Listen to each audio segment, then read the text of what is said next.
Hello,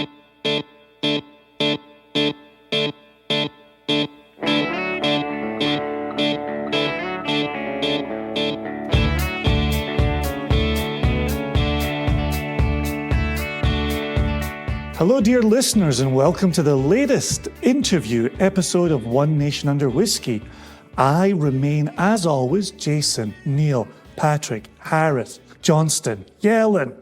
You're welcome. It's good to be with you, Nation. I am solo today from an interview side of things. However, I am in Tucson, Arizona for the ASCA, the ACSA, the American Craft Spirits Association Conference. I have the pleasure of being at Delback, wonderful Arizona distillery, with Caitlin Bartlemay. And Caitlin, hello, Caitlin. Hi, thank you for having me. Thank you for being here at Delback. Yeah, absolutely. Now, you and I were talking before we hit record about how to properly introduce you and your professional connection. Mm-hmm. To be clear to our listeners, you have nothing to do with Delback. Correct. And I have nothing to do with Delback. And yet this is where we find ourselves because of the conference. Sure. So please, you are Caitlin Bartlemay. Yep. Mm-hmm. I am the master distiller for Clear Creek Distillery and Hood River Distillers. And as a part of that, it also includes McCarthy's whiskey. So I know I told you that I have a story to make this all make sense, so I'll go ahead and lead into it, right? So I use the solar system because it's something that we're all should be, hopefully, familiar with, okay. Right? So Hood River Distillers in this story represents the sun, right? So, and all these planets, all these brands revolve around Hood River Distillers. Because this is my story, I get to pick the best planet, which means I pick Saturn because it's obviously the coolest planet. So Saturn, the actual planet itself, will represent Clear Creek Distillery. All of our fruit brandies and liqueurs, the story and heritage of Steve McCarthy and our founding in 1985, right? Indeed. The rings of Saturn at this point represent McCarthy's American single malt. Very important to the Clear Creek story, right? The first American single malt, first distilled by Steve in 1994, first released in 1998. But as you can imagine from a portfolio perspective, having all these fruit brandies and liqueurs, and then also a smoky peaty American single malt, there are some events in some places that one brand might go and then the other maybe doesn't go. And so they're being increasingly treated like independent brands, but their stories are really tightly connected and really important to one another. And so that's why I explain it like Saturn and its rings, right? I like Technically that. Two different things, but a part of a whole. And then because we've been purchased by Hood River Distillers in 2014, and they are for a long time, they started in 1934 doing the same thing Clear Creek was founded doing, making fruit liqueurs from the bounty of the Pacific Northwest. And they changed to a rectifier blender in the late 50s and early 60s because for some reason Americans are afraid of the word brandy, which has essentially been the defining part of what I do as far as educating consumers is brandy's not scary, let me tell you why. There you go. And so they're essentially a brand house, and if they were a software company, I think you'd probably refer to them as an incubator, right? They have over 30 brands across 300 SKUs, and so Clear Creek's part of that is that Clear Creek itself is a brand that has many SKUs within it, but we're also creating, as a distilling team, some independent brands for the larger company as well. So you'll see things like Timberline Vodka are going to be produced by Clear Creek Distillery, and then wonderful young men, Everett Rubin and Garrett Trotter Ramos, that are back doing the Lord's work at the distillery so that I can be here in Tucson with you. But we're also producing things like the DeGraff Amaro and Aperitivo and Old Delicious double bourbon barreled apple brandy, and a few other things for the larger company that are these independent brands amongst the 30 that they own. Understood. This is lovely. So obviously, I want to talk to you about your responsibilities there. What are you doing on site, off site? What does a day look like? What does distillation look like? We clearly want to get into talking about American single malt whiskey today. But I want to come back to the beginning for Caitlin, is when you and I were touring Delback with a larger group here that includes our beloved Anna Hinz of Westland, who introduced the two of us. As we were touring through here, you made mention of your parents having a winery in Oregon. And so I'm curious, what does a little bit of the backstory look like for Caitlin? And then what was the spark that brought you into the spirits realm? Sure. A lot of people say that my trajectory to being the master distiller is fairly linear. And I understand what they mean when they look at the whole story. But I would say that even 3 years ago, I wouldn't have seen myself in this position. I've just been focused on learning as much as I can. And, Mark gives an amazing tour here at Del Bach. And I totally agree with him when he said earlier, the longer you spend in this industry, the more you learn, the more you realize you don't actually know, right? And so I was incredibly confident 2 years into my distilling career, and I lament the passing of those days on a regular basis. Because there's nothing just like teenagers know everything, so too do young distillers, right? You know everything. It all makes sense. It's all very simple and easy. My personal journey, I grew up on a Century Wheat Ranch in Eastern Oregon. So, my dad was an actual real cowboy. He grew up riding 2 horses into the ground every day as a part of, working on the family farm. They got rid of the cows when I was 3, so I was never a horse girl.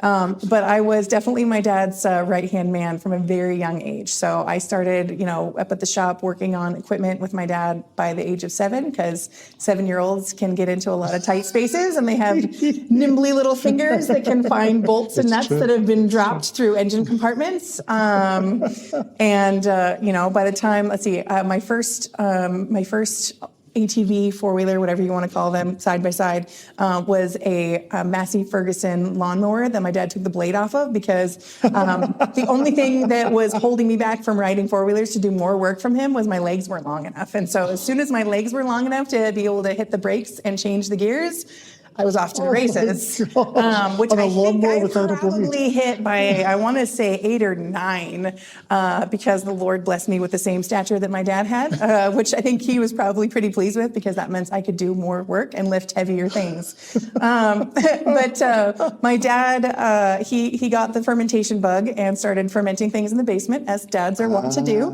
Okay. And then I think depending on the day, he would maybe say, fortunately or unfortunately, he's really good at it. And he got cajoled and convinced by our friends that he should go pro. And so trying to, support a young family, the farm realistically was never really able to support even our small family of 4. And both my parents always had full-time jobs in order to keep everything together. So it was really everybody kind of shoulder to the wheel to keep this going. And we used to joke, but it was very true that it was a lifestyle and not a living. Okay. And so he was, trying to figure out how to diversify. We were only soft white winter wheat in the middle of the desert. And with the growing kind of wine boom in Oregon in the 90s, he was like, well, I make this much an acre in soft white winter wheat in the desert. If I could grow grapes, even a few acres of grapes, that's a hell of a payout. And so we were the first family to ever plant a non-cereal crop in that region, as far as we know in the history of that region, realistically. Wow. And so we had to do a lot of educating with our neighbors for overspray and everything like that. But I was on the ground floor of starting a vineyard and a winery in middle school. So I was in middle school. So I was Dad's, assistant winemaker, and I was out in the vines, and I would, we had a bunch of really wonderful friends and family that would volunteer to do work, because it's fun when it's just a weekend. And I was training adults how to prune and take care of vines, and spent time, going to grocery stores to do tastings with the wine and teach. So I've been teaching adults how to drink alcohol for a couple decades now, even though I've only been a distiller for 15 years. Is a middle schooler allowed to teach adults how to drink wine? So by the time I was 18, when you're underage, you can't serve behind a bar, but you can take orders. So interestingly enough, that meant that I couldn't work behind the tasting room bar at that was next to the house. But they could load me up in a pickup full of cases of wine and send me 2 hours away to Portland, Oregon, the biggest city nearby, to do tasting rooms in large grocery stores. So that was classic. Totally okay with the liquor laws and my server's permit, but couldn't work behind the bar at home, where I would obviously be most comfortable. Oh my gosh. Yeah. Very quickly, for foreign listeners here, you're making mention of white wheat. Yes. We know from some producers here in America, they'll talk about red wheat. Can you very quickly give us a 101 on white and red wheat? I don't know if I am the proper person to give you a 101 on the difference between white and red. They are two different things. I can tell you that we were largely growing Stevens, which was the variety that was developed by Oregon State. I don't remember what decade it was created, but it is soft white winter wheat is going to be used for things like noodles and crackers. It's low protein. So it's really great for a distilling perspective. It's often used for distilling, especially for like vodka spirits and stuff like that, because of its low protein content. And it often gives like a soft creaminess to the spirit that you're working with. I do know that red is a thing, but I've never grown it or handled it. So I don't feel like I'm the person to be able to actually lay out the differences between the two. I just figured after years of having Maker's Mark talk about red winter wheat, I was like, I feel safe asking Caitlin this question, and she'll do a lovely job here. So appreciate it. I understand it wasn't your family's expertise growing up. I didn't mean to throw you under the bus. No worries. Okay, so that was the white. Thank you for that. You had the grape. So we did the grapes. We did the now vineyard. made it up here to My grapes. parents wanted me to get a degree because that was something that they weren't afforded an opportunity to do, and I was interested in fermentation and stuff, and so very fortunate that Oregon State University is not only an ag college but has a really robust food science program as a part of that college. So that for me was the biggest no-brainer part of my career to this point. Was absolutely I was going to go to Oregon State. Absolutely I was going to get a food science degree, and it was during my time at university that I got the spark of learning about spirits, and it was mostly because there was so little information available about spirits. There wasn't consumer groups, there weren't spirits podcasts, there weren't Discord servers full of whiskey nerds, there weren't, all of the wonderful publications really that have come out in the last 10 years. None of that existed 15, 16, 17 years ago when I first started getting interested in spirits. And, the wonderful part about our industry is while you can come at it and approach it from, a second tertiary learning perspective, it's still very much an apprenticeship, right? And so I was like, all right, I need to just get a job at the distillery because it seems like the only way that I'm actually going to get the answers that I need is to just do it on the job. And I was very fortunate that I was hired the day after my last final by Steve McCarthy, who is one of the godfathers of craft spirits here in the United States, being the third craft distillery in the country, and started on the bottling line. And I think I bullied my way onto the stills within 6 months. After a year, I was handling a lot of the domestic shipping, in fact, all the domestic shipping for our spirits across the country, and dabbling a little bit in some of the export stuff as well. And then Steve was ready to retire at the ripe age of 71, which I think he earned after having the distillery for 30 years. And he actually reached out to Hood River Distillers because they had, they were a renowned family-owned business. They were local, and they had a great, everybody knows that they take really good care of all of their reputation. That's the word I wanted. Nice. They had a great reputation for taking really good care of their employees. And that was really paramount in Steve's mind.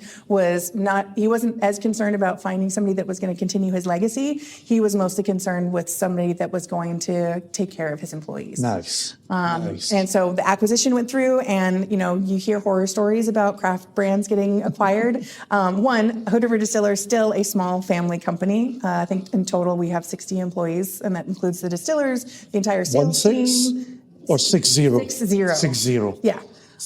Including all the bottling staff, everything. And from day one, they came into the distillery and they're like, all right, so here's the deal. You guys are really good at making amazing spirits, and we're really good at doing all the bottling and the paperwork.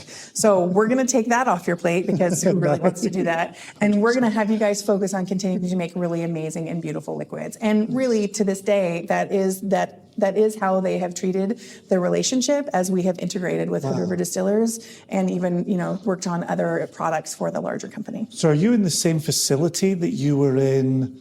I remember two parts to this, where I first met Steve maybe around 2002, maybe around 2004, and he was in the very small facility that was up in what I would call the Pearl District. I don't know if he was just across a road or what have you? Yeah, I mean, it's kind of like, I don't know if it's officially called the Alphabet District, but it was like just above the Pearl District, the Alphabet District. So everything goes alphabetically by street name, which is a really great way to organize things. So he was on 23rd and Quimby. That was the original distillery. Right. Yep, which is now a tequila bar. Oh, interesting. Yeah, the Matador.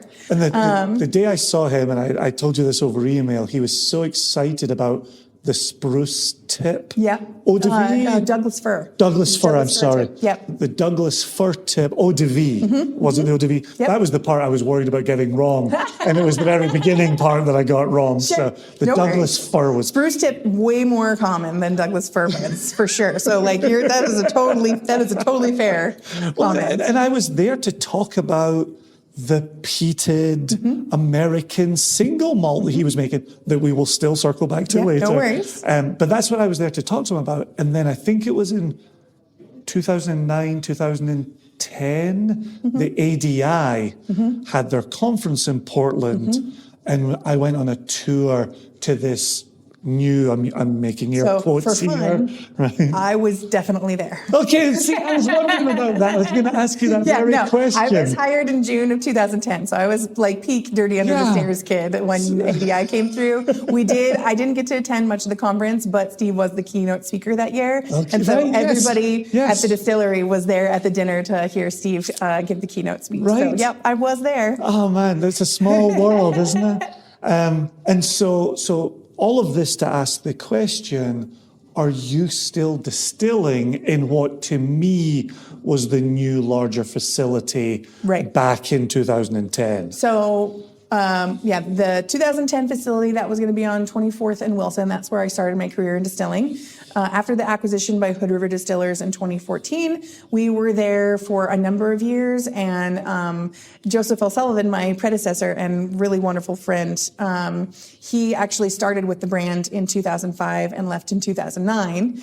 And so he was there at the original facility and then moved into the one that you had been to. And then when Hood River Distillers decided to move us from Portland to Hood River, Joseph was back in Portland after spending time in New York, making the first gin to be distilled in New York City, because of course he did. Him and his wife had moved back to Portland, and he was hired to move the distillery again and become the head and then master distiller for Clear Creek Distillery. So Joseph remains the only Clear Creek employee that's ever worked in all three locations. Oh, that's awesome. But all that to say, we have since moved on from that location, and we're now in Hood River Distillers, or Hood River, which is closer to where the actual main bottling plant is, and really closer to the fruit. When we were in Portland, when we're talking about Clear Creek, we buy, upwards of 500,000 pounds of Bartlett pears to turn into pear brandy between September and February every year. And in Portland, we're like an hour and a half truck drive away from the orchards. Where we are in Hood River, we're literally surrounded by, but there's an airplane museum on one side, and then we're surrounded by orchards on every other side. And about the most crazy thing that's ever happened in the distillery is that a cow almost wandered in one day. So it's a little bit of a different vibe than being down in Northwest Industrial Portland, for sure. And fruit fly mitigation is a whole different game, and the difference between being in Northwest Industrial, everything's concrete and asphalt, and being in the middle of orchards, because it was always a little bit of a problem in the fall where we were. But now, with all the windfall pears that are in the orchards around us, the minute it turns just a little bit cool and the distillery is still nice and warm and smells like fruit, it's like 2 weeks of just absolute Armageddon when it comes to the fruit flies. And it is a bloodbath. So what does one do? Well, mostly you just keep everything super, super, super, super clean. So if all the drains are nice and clean and everything, then there's no place for them to hang out and have a snack. And then we also this podcast not sponsored by Aunt Fanny's, but we discovered this really great product called Aunt Fanny's, and it's they come in these little jars and they have pop tops on them, and we will zip tie them to like handles and places and pieces of equipment all around the distillery. I'm pretty sure it's just apple cider vinegar, water, and a little bit of dish soap.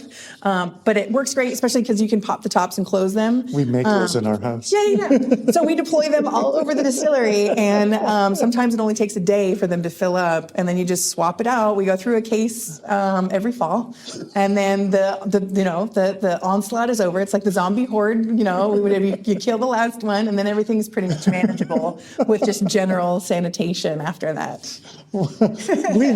This is so good. This is exactly what we always try to achieve with this podcast, is we have wandered so far from where we started. I know, you want to talk about American Single Malt, and here I am talking about murdering whole generations of fruit flies. And 100% not your fault.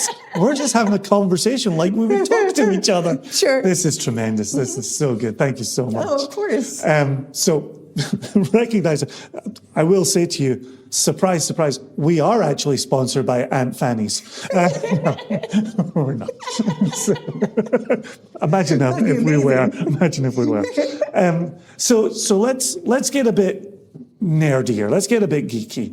And before we really, narrow our focus to American single malt whiskey, talk to me about the products that you've got going through your facility. Talk to me about your responsibilities there, and talk to me about, again, that's why the Fireflies were genuinely so interested. Talk to me about some of the hurdles you have to overcome. Talk to me about some of the successes that are particular to what you've got going on. Very broad, open-ended statement, question, but we're just having a conversation. Sure, absolutely. There's just like so many stories. It's like going into warp speed and trying to grab one of those stars that are whizzing past. Oh, which one do I grab onto first? That sounds like a Jason question. You're welcome. We're a 3-person team. We're crazy busy. I know earlier you alluded to like, what does a day for me look like? And there is no such thing as a regular day. Sometimes I'll wake up in the morning and I'll be like, all right, we're 3 and out on the stills. No big deal there. We're going to, maybe we're going to taste on some barrels, work on a blend, got a phone call at noon regular normal day. And then everything goes haywire. As a part of my job, I'm just kind of, I am the perfect definition of a jack of all trades, and which I will remind you, the back end of that statement is master of none. So like growing up as a farm kid, that means like I'm essentially a terrible plumber. I'm an even worse electrician, but I know just enough to get myself into trouble. Yes. But also I know just enough to sometimes get myself out of trouble as well. So sometimes that means I'm doing a little bit of plumbing work, or I'm rewiring a switch, or I spoke today at ACSA this morning, and I was like, sometimes when you're the master distiller, that means that you're the person that, I tell everybody to leave the building and I take my shirt off because there's a clog in the drain, and you have to get like below your shoulder and then some into your receiver to try to unclog the drain. And I am absolutely not going to ask the wonderful men that work with me to do that, because if I'm not willing to do it, how dare I ask them? There you go. Absolutely. I'm still absolutely happy to do the grossest, most awful job. But Garrett and Everett are really amazing. They're a really great team. We're a really great team, all of us together. So we kind of go, as far as Clear Creek Distillery and everything that we make, we're going with the flow of the seasons. We follow the fruit seasons, and everything that we're making, all the raw materials for Clear Creek, everything comes from within 200 miles of the distillery. And we're very connected to our farmer partners. We're very connected to the local agriculture. Sure. So if they have a great year, Clear Creek's going to have a great year. If they have a miserable year, we will be mourning with them. The best example of that is cherry seasons. Cherries are the most volatile thing I think that we work with. And even from the perspective of a cherry farmer, I've heard them talk about a cherry farmer is very successful if you have one good year in 7, which for the rest of us running a regular business, that seems absolutely bonkers. That is. But a good year is a very good year. And cherries are super, super fragile. And they're the most fragile through the early and late through spring. Let's just say spring, right? Sure. And we all know that spring, pretty much no matter where you are, is tumultuous. It's a season of change. And so you're having your main growing season during the season of change, where you have windstorms and rainstorms and surprise hail and sleet and maybe late snow. And that's when they're trying to blossom, trying to grow. All that to say, some years when we want 70,000 pounds of cherries, we only get 10,000 pounds of cherries. Wow. And we do our best. We do our best with what we have. And we have really great lines of communication between our farmer partners and ourselves. I find that, being a farm kid, I'm already paying attention to the weather. But, when I see a windstorm, high wind warning, and it's, the end of May, I am probably having the same restless night that most of those farmers are having, because I'm just as worried about the cherries as they are, getting knocked around and bruised and stuff right before harvest. So we've spent some time talking to the Whiskey Supply Sisters in Colorado, Felicia and Stephanie over there, and they've talked about losing, 100 acres of corn, or knowing somebody lost 160 acres of corn, like a full field of it, or just what can happen completely out of nowhere. And the fact that you've grown up in a farm life and then moved into distilling life, is there a part of you, do you think, that maybe likes this high intensity action? No. Really? You don't think there's a slight thrill to be had there? I think I'm inured to it, right? So if not you, then whom? Yeah, right? Like, I think I'm used to it. It's a part of my life at this point in time. I'm sure I'm going to die 15 years younger than I'm supposed to because of the stress of it. But it feels normal. It's my normal. Wow. So I don't know if I crave it, but I'm used to it. I think it's a specific genetic stock that I think can live with that. Yeah. Like even Felicia and Stephanie just saying, you roll up your sleeves, and you go back to work. You get to work. I mean, there's I can't remember, I think it was a late night, I don't remember what late night TV show it was, but it was a late night TV show interview of Nick Offerman. And he came from, Midwestern farming stock as well. And he made a comment, and it's always really resonated with me, because I've been there multiple times. But he's like, you'll be sitting by what used to be a field and is now all of a sudden a river, because for the last 3 days it's just been nothing but torrential downpour, and you and your family will be watching your entire year's crop just wash away in this new river. And you just stare at it for a second and you nod and you go, well, that happened, and you just get back to work and you figure out what you're going to do. Like that is absolutely the farming life. Like, you can try to control everything, and whatever happens is going to happen, and you're going to do your best. What a skill set. What an ability for a distiller to have. Oh, absolutely. If you're, I was in the middle of doing my first ever interview to hire some staff. I'd never been a part of an interview process before on that side of the table. And we had the Zoom call all set up. I was running the distillery by myself, cherry season, because of course I was. So it was blazing hot in the distillery. And this wonderful person that I was interviewing had absolutely no idea that about 10 minutes before the Zoom call was going to start, the distillery clogged. And so the drains, all of the receivers and drains in the distillery were slowly filling up as I was, what I felt was being very professional, and did a full hour interview via Zoom, knowing full well that I had already called Roto-Rooter and that they were on the way, and I was getting text updates of when they were going to be there. And that ended up being a 14-and-a-half-hour day, as I was eventually, as the day turned to night, and I was on my belly with the Roto-Rooter team, which are amazing, by the way. Shout out to Adrian. He's my Lord and Savior. Another sponsor of the podcast. Another sponsor of the podcast, Roto-Rooter. On our bellies in the middle of whatever was coming out of those drains, trying to fix it, right? You just never know what's going to happen, but you just do it. You just do what you can. You do your best. So speaking of that, when you've now got the 10,000 pounds instead of the 70,000 pounds of cherries, do you supplement? Are you Nope, that's just on how the phone? much that we can make that year. That's just the production. That's what you can make that year. Yeah. So the distillery follows the seasons. Cherries and all the berries for all of the cores are going to be in the summertime.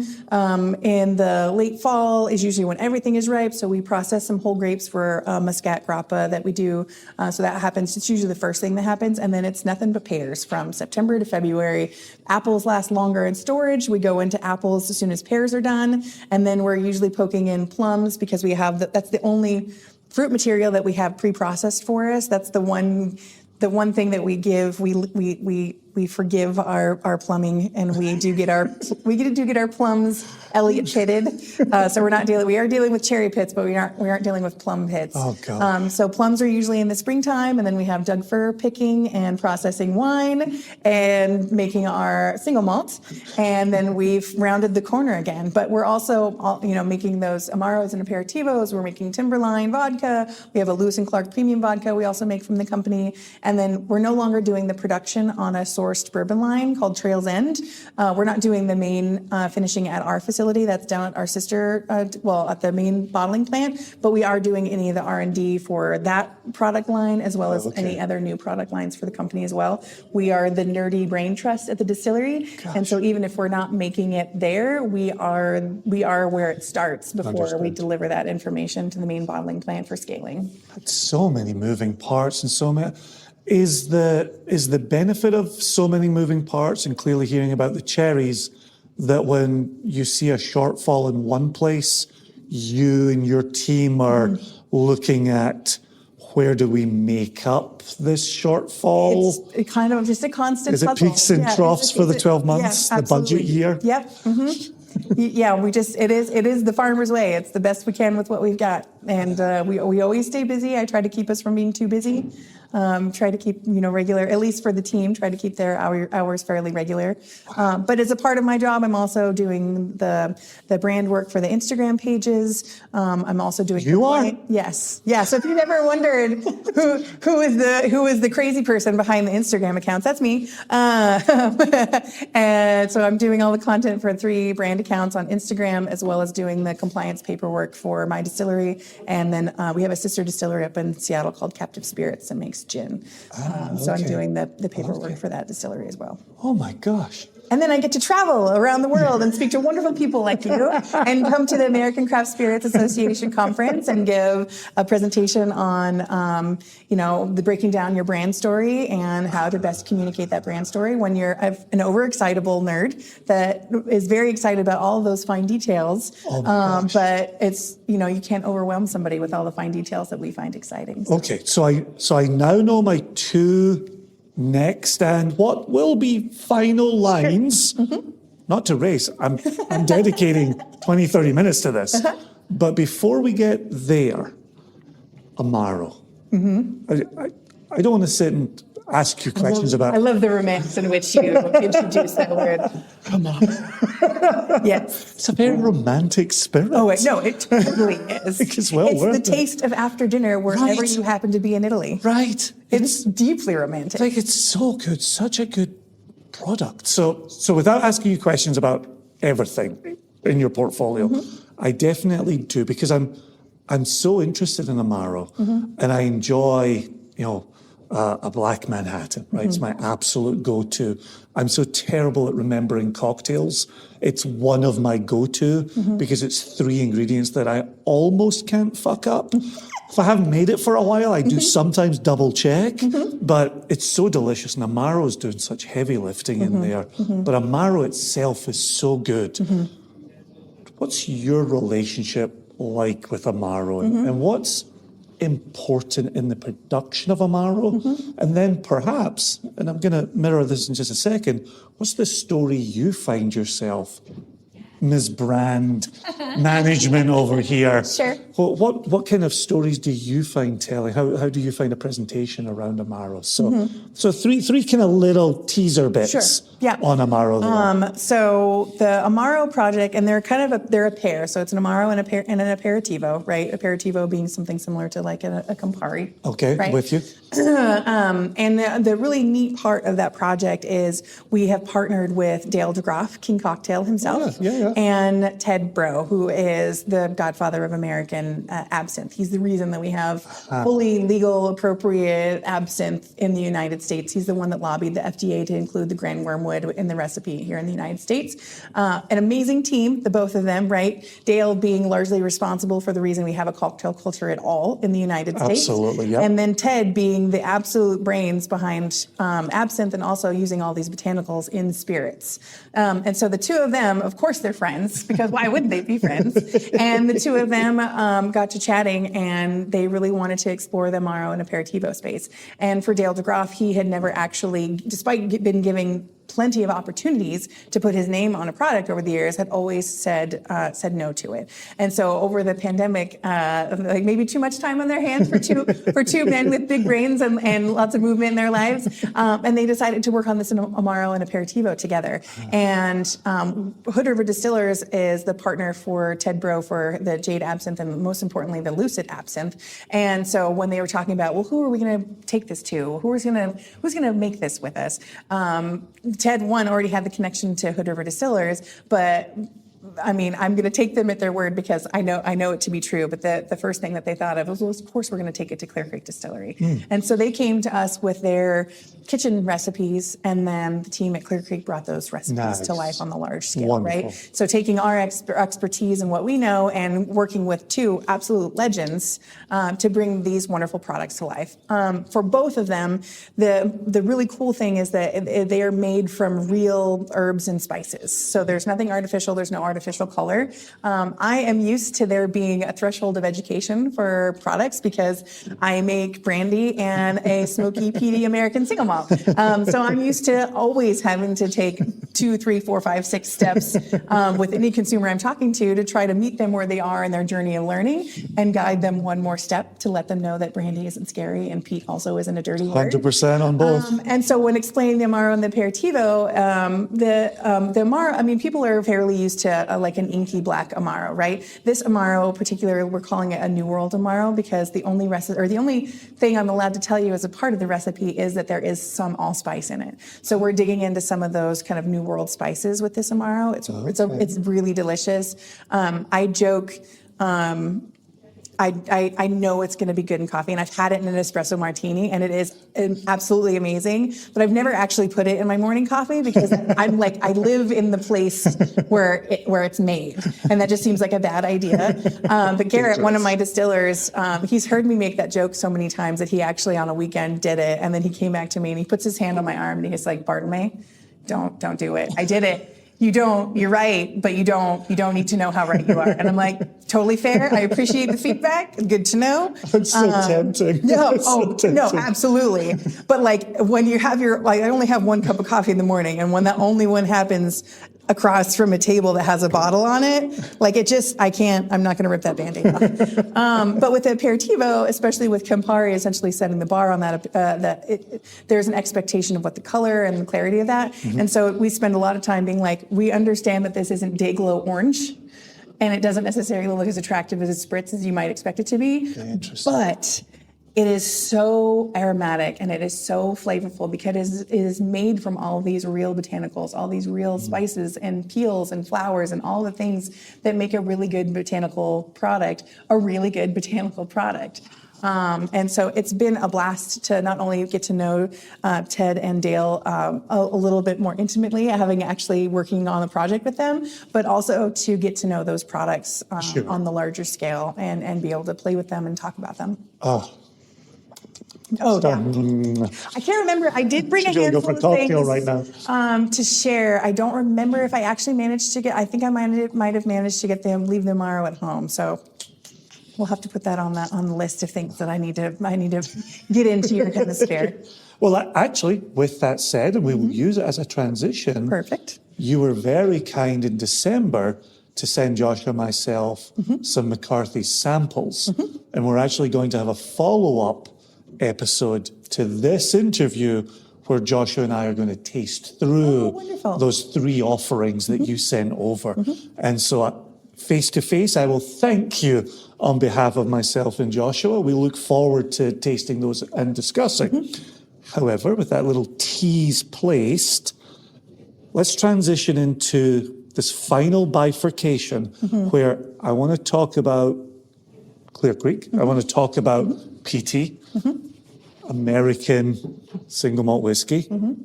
But then I also do want to talk to you more about the branding of such and the presentation of such. But I don't want to lose the geeky whiskey chat because I know I'm still sitting in front of a distiller. But I definitely want to hear your experience in the branding of that. So could you give our listeners, again, the quick, how did Clear Creek come to be, if that Yep. remains important. I know we've talked Absolutely. about Yep. Steve being kind of a bastion of this category. So I want to give him his due and give him his respect. Absolutely. There's nothing that I will enjoy more than giving Steve his due. He owes, or I owe him as much as many of the people that have gone through Clear Creek owe him our careers, and I owe him our passion. Yeah, mensch, and absolute to be mensch. honest, there are so many people that I still meet out in craft distilling that never worked for Clear Creek, but had the opportunity to meet Steve, and it was a very poignant moment in their distilling journey as well. So absolutely, he's not just important to me and my team and anybody that's been a part of the team, but to a great deal of the craft distilling scene. So well said. Steve McCarthy, he had traveled Europe extensively with another company that he had owned, and he sold that company and was essentially afforded an early retirement at the ripe old age of 40 if he so chose. But we know those kinds of people aren't ones to fold everything up and go fishing every day instead. And, through falling in love with spirits and knowing that an arm of his family tree was growing pears in the Hood River Valley, and he loved Williams Pear Brandy, which is actually, Williams Pear is the same as the Bartlett Pear. If you check out Artisan Spirits magazine, I just had an article released on the curious history of the Bartlett Pear, because I think it's funny. It's had several names over the years. And so he was like, all right, well, it can't be that hard to start a distillery and make my own pear brandy, right?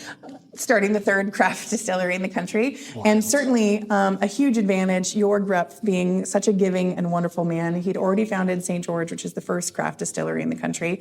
And so Steve reached out to Jorg Rupf to be like, hey, I think I want to do a fruit distillery here in Portland, Oregon. And Jorg, very giving of his time, came up to Portland, helped Steve buy the equipment that he needed, helped him through his first fermentations, and helped troubleshoot things. So definitely when you talk about like spreading the seeds of joy and brandy distilling, like we absolutely owe Jorg Rupf and his charitable nature a debt of gratitude. Nice. And that he's been so giving to so many people over his entire career with Clear Creek and everybody that's been there as a part of that. But Steve founded Clear Creek Distillery in 1985, and with the original kind of fruit brandy lineup, we've got pear, plum, cherry, and then a couple aged apple brandies in French oak casks. So sort of mirroring the European style, but putting our own American twist on it. All of them whole fruit fermentations. And then on a trip to Ireland in the early 90s, because him and his wife, both avid adventurers, avid hikers and mountaineers, they were planning on doing a bunch of hiking. Well, the weather was in fact poorer than they even expected it to be, even though Ireland is known for lots of rain. And lucky for them, they were staying with a friend that was an avid single malt collector. And so, well, I guess we're not going to be able to be walking the green hillsides of Ireland. I guess we'll just have to help ourselves to all these beautiful whiskeys. Gladly the backup plan. Yeah, right? And so that's where Steve really fell in love with single malt. And in the early 90s, we're Portland, Oregon being, a booming center of craft beer. So there's all these craft breweries coming up. And he's like, all right, well, we've got these brewers. We probably have maltsters as well. There's definitely barley that grows in Oregon. There's absolutely peat in Oregon, because you can just about grow anything in Oregon, which is kind of fun. Wouldn't it be cool if I came back and made my own single malt?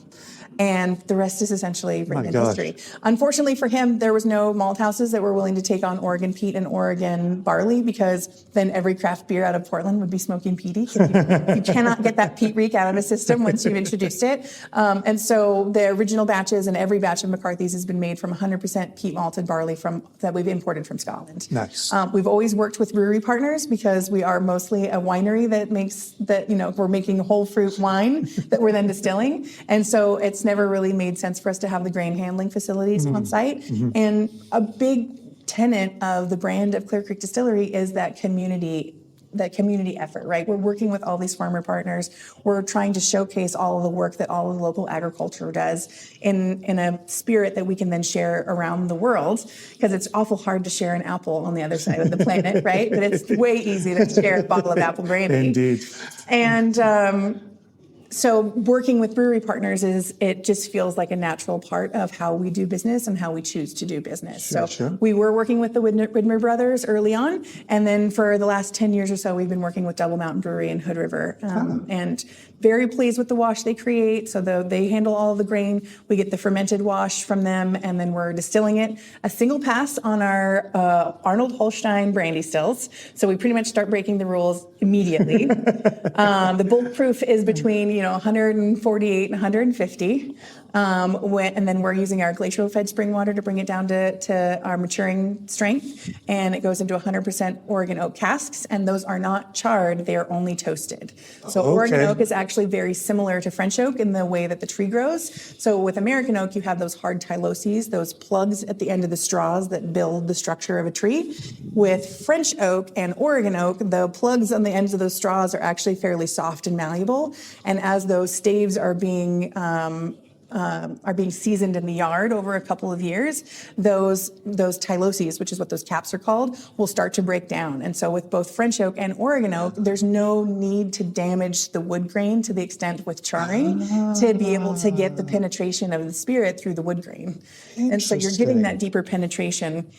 The flavor profile is very different between the two of them, but the way that those trees grow, very similar. And in fact, down to the way that those barrels are coopered, because for French oak, they're a little bit more, wasteful is maybe not fair to say, but they have to, with American oak, everything's quarter sawn, right? And so you're gonna get a certain amount of staves out of every log, and those trees, bless them, they grow fairly straight. Right? Oregon oak trees have a mind of their own. And with Oregon and French oak, they have to be split along the grain, however the grain wants to split. And so you're not going to get as many barrels for as many yards of wood brought out of the forest, because depending on how that grain wants to split, you're going to have a little bit more attrition, a little bit more loss on the wood as you're trying to make those staves to go into those barrels. So really interesting commonality there between those two, even though the flavors and chemistry behind both very, very, very different. So McCarthy's aged 100% in both new and used Oregon oak cooperage. That's all medium toast.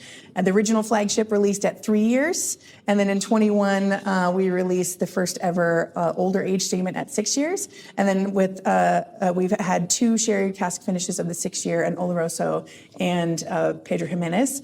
I shipped you guys the Pedro Jimenez. Yes. The Oloroso was a much smaller release, and unfortunately for you, we don't have a whole lot of it left. It's now the highest rated, and still actually for the last 18 months, the highest rated American single malt in the history of the Whiskey Advocate. Oh, well done. And it was young Mr. Garrett Trotter's first ever blend of McCarthy's. Oh my gosh. So very, very proud of the next generation of Clear Creek distillers coming through. There's a lot of talent that we are very, very blessed to have. But McCarthy's is an amazing story. I feel like it's a story that not only resonates with those of us that work there and love it, but also just with the American single malt category, especially now that we've seen ratification. Exactly. Which we've been celebrating every day since we got the news. Oh, no, absolutely. The protocols are in place in January. And I think we will be hanging out with the American Single Malt Whiskey Commission Tuesday tomorrow. night is the commission meeting. So I brought one of last year's single cask balcones. Awesome. To pour for that. I won't on the record tell you what I'm bringing.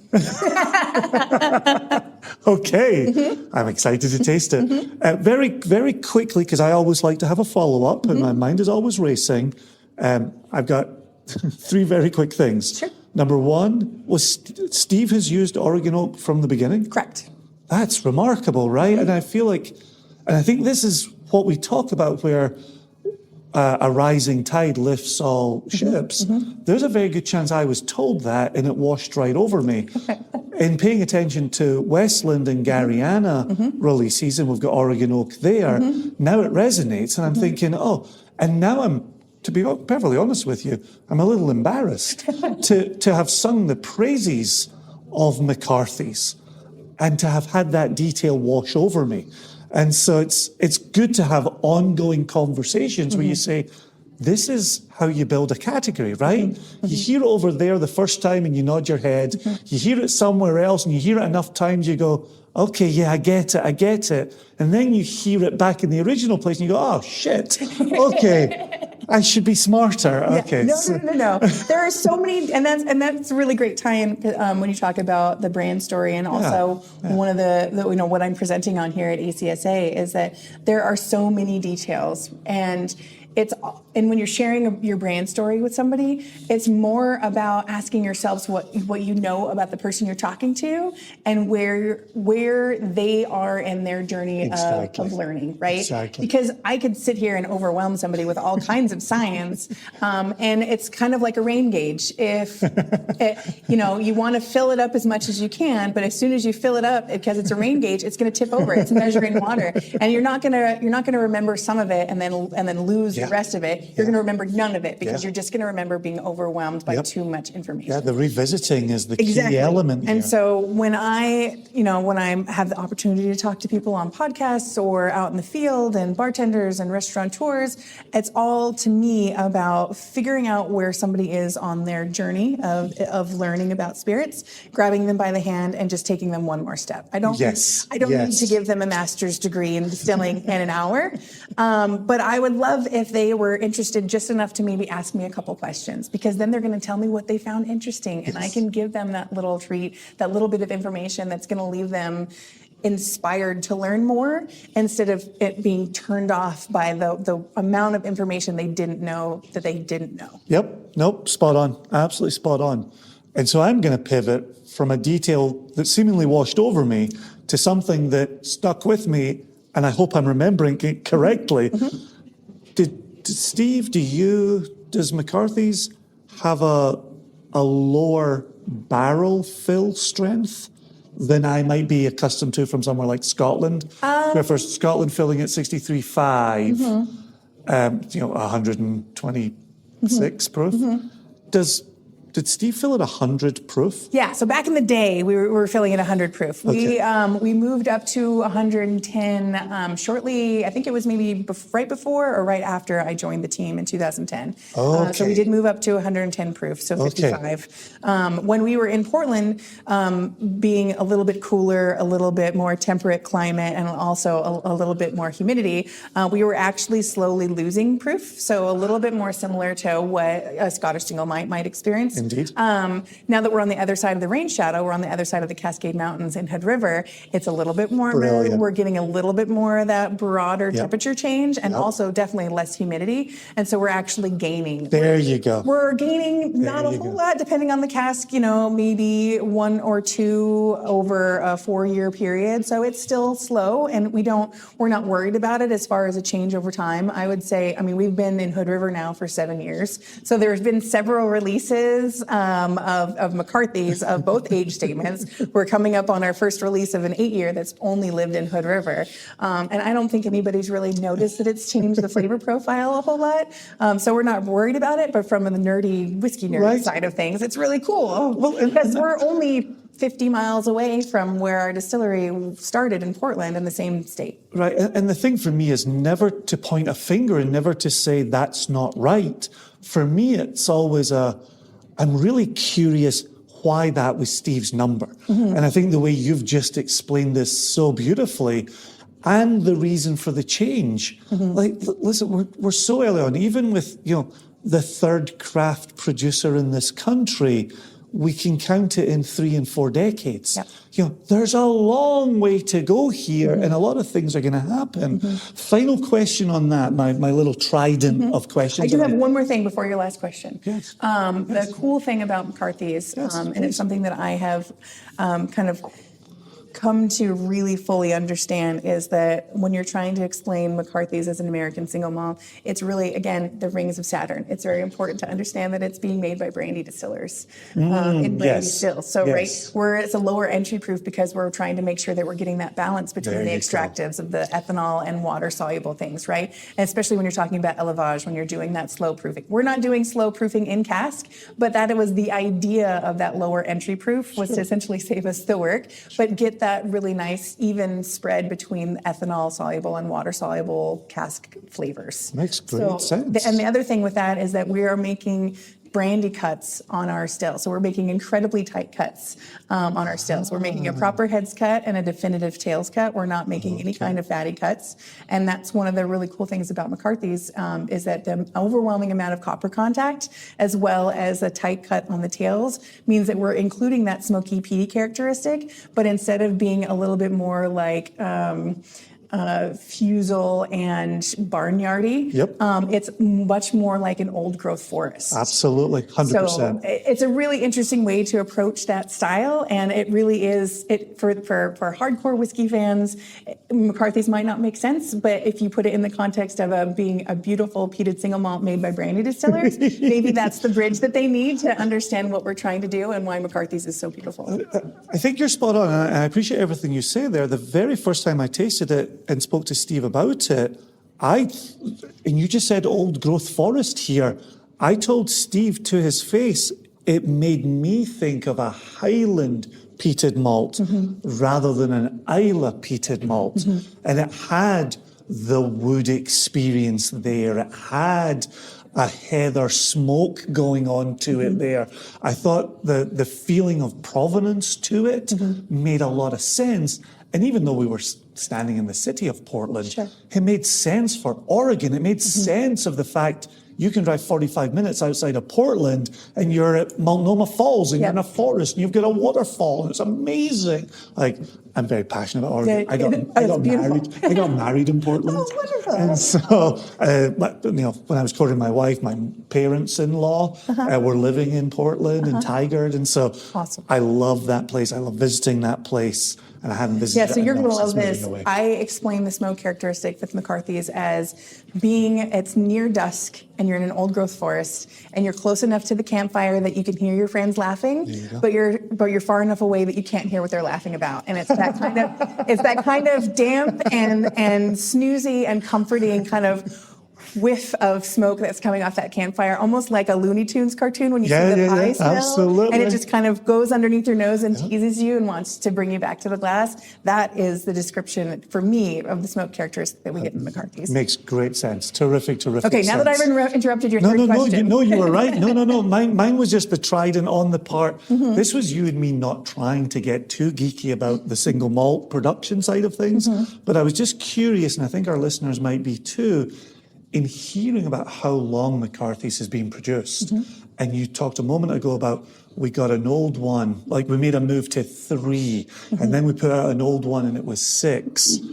Where does the ethos around age lie for you at McCarthy's? What are you finding in the casks, and what story are you looking to tell about that whiskey at those particular ages? So with the 3-year, that was a decision I think mostly informed by the Scots, right? 3-year being what you guys are used to. So I think that was definitely what Steve was copying at the time. Exactly. So that's why we have the 3-year. It is beautiful and delicious. It was named best whiskey in the country multiple times, and sold out on day one for many, many, many years. The 6, we love working with independent bottlers, and when Lost Lantern first started, and them being friends as well, they came to us, and we weren't sure what we wanted to do with an older age statement, but they were excited to work with us on a 6-year. And we had a few barrels that we're holding to just kind of use as experiments to see what an older McCarthy's might actually look like. And so the first ever 6-year McCarthy's actually was a single barrel release through Lost Lantern. Oh, nice. Oh, that's nice. So really, really wonderful bit of history that they get to share with us. And then it was like maybe 2 years later, I think, before we actually released our 6-year-old McCarthy's. Oh, awesome. But when it comes to where we think that McCarthy's, where I think that McCarthy's is going to go as far as older age statements, it really goes back to the ethos of how we approach aging any whiskey, or even doing all the finishes that we do across all the different brands that Hood River Distillers has and that Clear Creek is a part of, and that we are listening to the whiskey. It doesn't matter if we have orders that are at the door, salespeople that are at our heels saying, we need to get this done, the container is leaving, the ship is leaving, we have to do this now, the month, the numbers, the month, whatever.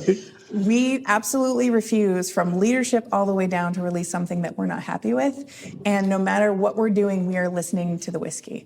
And so I don't know what the oldest age statement of McCarthy's will be. We still have some barrels that are essentially our Voyager probe into space and time on what an older McCarthy's could be. We do check in on them fairly regularly, but we're going to let the whiskey tell us when it's done. And for those that have spent time as blenders or as whiskey makers, if you have the opportunity to to pay attention to taste throughout those aging, you just know. Like, you just have a feeling of when it's time, and you'll listen to the whiskey tell you when it's time. So right now we have a 6 that's in bottle.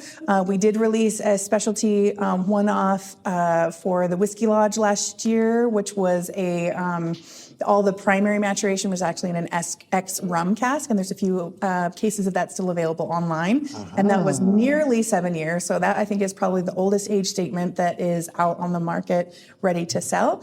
But I'm hoping, in the next couple of years, you'll see something that's a little bit older from McCarthy's. Well, and I think every whiskey fan wants to hear you say the whiskey tells the story. The whiskey leads the charge here. We could want to have a 12-year-old and an 18-year-old and a 30-year-old. It might not fit the whiskey. So why would you do it for the sake of a label if it doesn't work for the whiskey? In the interest of full disclosure for our listeners, you and I are meant to be done at a certain time because there's an event happening here connected to the ACSA. I'm listening to the doorbell pinging away here, and I know it's time for us to wrap it up. But would you mind, just for a couple of moments, could you quickly, and I hate to use that term because we're so busy and we do such important things and we're so passionate, could you quickly talk about the brand management of an American single malt whiskey? And we talked about the ratification of the category. Can you tie a bow using those two threads to our wonderful conversation? I think it really ties back into the reason that we're all in this, the reason that we're doing it, the reason we're all so passionate, right? There is over 250 producing distilleries making single malt across the United States. Indeed. Which means that there are even more than that, thousands of people that have been excited about American single malt and have been drinking this for decades, right? We're 31 years after the first American single malt was ever distilled, and that was McCarthy's in '94. And so with the ratification, we knew it wasn't going to be some miraculous kind of silver bullet that all of a sudden was going to, blow all of our sales out of the water with the ratification. But because we were already passionate as producers about making it, and the consumers were already passionate about learning more. And so I think when you're talking about American single malt just on a broad term and building that brand, I love the creativity of it. And I love that this is a spirit category that's been defined by the people that make it, that love it the most. And they had the opportunity to potentially legislate their way into making this difficult for new people to be entrants into the field. And instead, because of their love of American single malt and the development of that flavor, chose to create rules and to focus on rules that still leave opportunities for creativity and leave opportunities to actually get a sense of the provenance of the United States, right? What Westland is doing up in Seattle versus what we're seeing here with Del Bach, right? So different and beautiful and equals, right? And I know from the perspective of a customer, it's maybe a little bit difficult. You want to try an American single malt.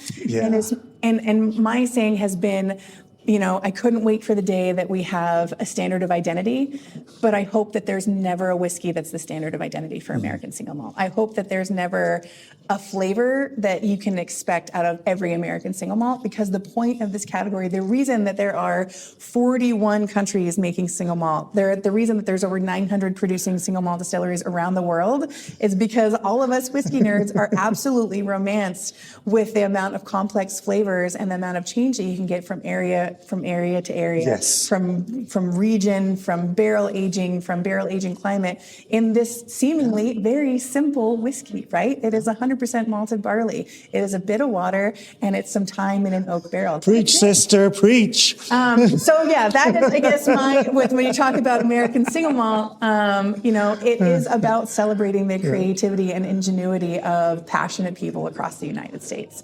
And no matter what, I feel like that comes across with all these brands when we spend time educating the American consumer about what single malt is. And that's what people are keying into. The listener couldn't see you, but I'm sure they could hear you leaning forward and lifting out of your seat as you were getting more and more passionate in that presentation as well.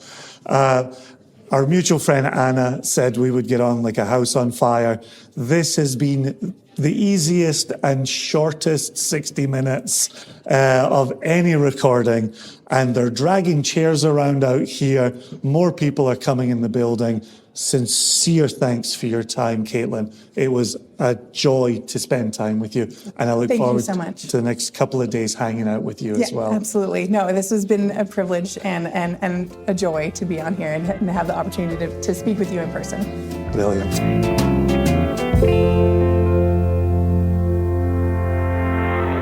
Well, dear listeners, please listen into the next episode where we give the McCarthy's bottles a good old tasting, a good old discussion. We're really excited to get deep into those and have a tremendous conversation. In the meantime, if you want to reach out, if you want to begin a conversation with us, please drop us a note, info@singlecasknation.com. We always love to hear from you. We love knowing that you're out there listening to these interviews with magnificent whiskey people like Caitlin. And until the next time, I will get out of here by saying a cheers without having a glass to clang. Cheers, nation. Later.